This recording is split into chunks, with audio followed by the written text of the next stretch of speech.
honestly should wear my mask so people don't judge me online. In the places that they're judging me, they don't even have a mask law. We have a mask law here, but it's like common sense. If there's nobody around you, you don't need to wear a mask. I get comments on my channel, oh, you're walking out in beautiful nature and you have your mask on, thumbs down. I just don't want to be judged for wearing a mask, for not wearing a mask. I can't do anything right. YouTube piece of shit.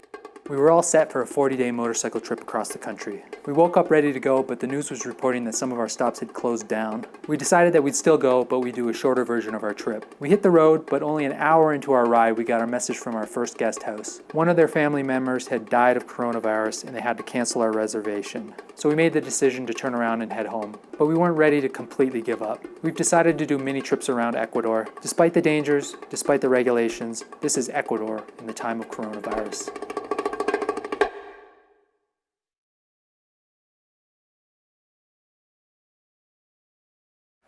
Okay, let's start this video off properly. El Chaquinan. This is what we're doing today. We're hiking El Chaquinan. It's a 22-kilometer trail. It goes from Cumbaya all the way to El Trebol. And it follows the Tumbaco Valley. We jumped on it here. And we've hiked to here. So yeah, 2 kilometers so far. Chaquinan is a Quechua word. It describes a road that you take on foot, which is trail, I guess. So as we're walking this trail, I want to talk about the railway system in Ecuador. Why are we doing that here on this trail? Because this actually used to be a railway, basically connected Quito to the north part of the country. So the train that ran this tracks is long gone, and right now every train has stopped in its tracks in Ecuador, and it's all because of that damn coronavirus. Ooh. Coronavirus. So let's get into the history of the rail system in Ecuador first. Are you saying that nobody wants to hear about the history of Ecuador's rail system? Well, let me smash your mind open with these facts. In 1900, they decided they wanted to build a rail from Quito to Guayaquil, 2 biggest cities in Ecuador. If we connect these 2 cities, it's going to change everything. Of course, they didn't have the money to do it, but along came a rich entrepreneur from America. His name was Archer Harmon. So he financed it and they started building it. But of course, it was a crazy, incredible task. Now the distance between the 2 cities is only 270 kilometers apart. Not that far really, but it's 2,800 meters difference. So you're dropping down a lot in that short amount of time. It makes it really difficult to build. Look at this little bridge.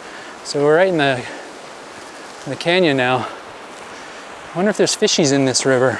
Oh, there's a cow down here. So the rail had to go past mountains, forests, over rivers, crazy amounts of terrain in Ecuador, and different climates and everything. Found some railroad tracks. So at one point it had to drop 500 meters in just 12 kilometers, very sharp decline, and they called that section the Devil's Nose. Construction of the thing took 8 years. Many people lost their lives, including a ton of Jamaican offshore workers, but it was complete and it really changed Ecuador. It really helped them out. It cut down travel time between Quito and Guayaquil from 15 days by mule to just 2 days. And also they could probably carry a lot more in that time. Yeah, see, you're getting into it now. It also really helped the remote towns in between the 2 places because, you know, there's these little remote villages. They have these paths that they can get in and out of their village, but not really that many roads. And this, first of all, gave them a way to get out, to go to the big city if they needed to. And it also provided them an income because the train would stop there, people would get off, they'd sell stuff. Brought a lot of money into these small, remote little villages that really had no way of making money other than farming at the time. So for decades, the train was a success. It was really highly prized. It did a lot of good things for the country. And then in 1944, it was nationalized. The government took control of it.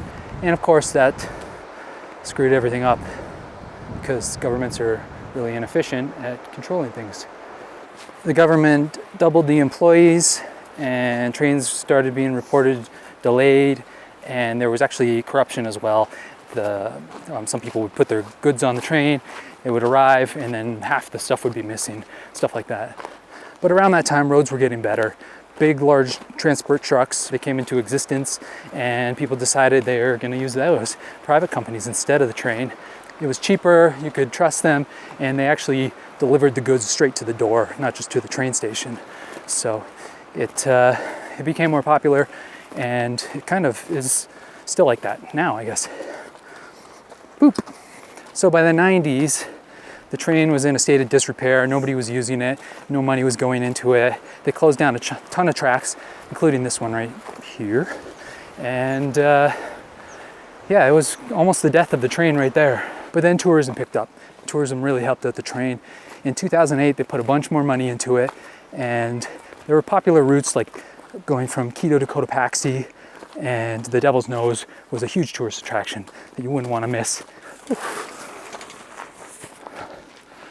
Mask on as I walk by people breathing heavily. Yes. I hear we're running water. Oh, there's a waterfall over there.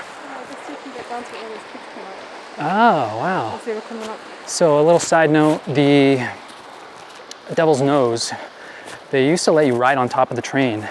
And it was amazing. It was beautiful. You're riding up there, going down the steepest area. But then there was a low-hanging wire, and two tourists were standing up, heads completely off. Decapitated two tourists. So train travel in Ecuador became this really high-end thing. It's not really affordable for backpackers. The locals aren't going to use the train. To go from Quito to Guayaquil is $1,000. I think it's 3 nights, or 2 nights. I think it's 2 nights. You know, so it's a long one, and the train cars are really beautiful. They're refurbished in kind of an older style, just classy looking. It'd be a great thing to do, but not really affordable for most people, I suppose. Despite the high cost, despite not that many people using it, they kept it going, and it was really more about preserving the heritage of Ecuador's rail system. But then the coronavirus hit.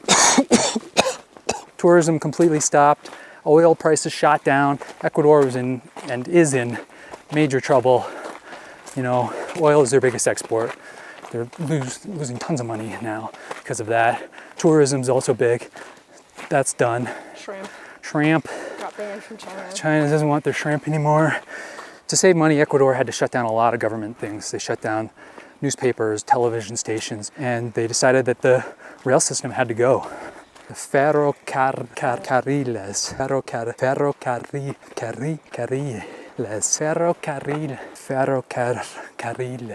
Oh, I'm gonna f that up. The ferrocarril. So after 10 years, the ferrocarriles de Ecuador, the Ecuador rail system was shut down. They were abolished, and the tracks and everything were handed over to the tourism department. So they're taking care of it right now, but nothing's operating. They don't know if it's going to be operating ever again. Yes, we hit the tunnel. Let's do it. So 325 people lost their jobs because the train no longer operates, but also numerous small communities along the way. They basically invested everything they had in building like community centers and like cultural centers that basically the train would stop and they would come out and they'd do like a dance, like a local traditional indigenous dance, and selling food, just all kinds of things. Now these people, they don't really have any other option. Their only option is to go back to farming, which is really not, it's just not really that lucrative.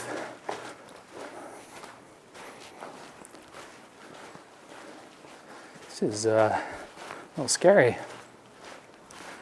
I'm lucky I'm poor.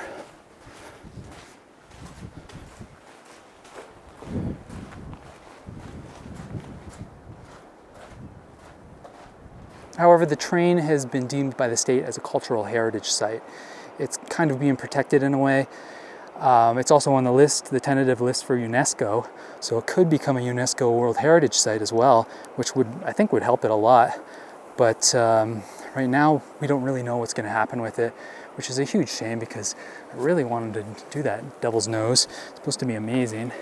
We were going to go through there this summer, like probably a week or two ago, but that's not happening now.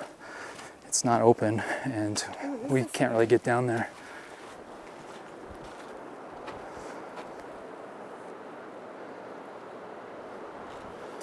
We started way over on the other side of the canyon, way over there.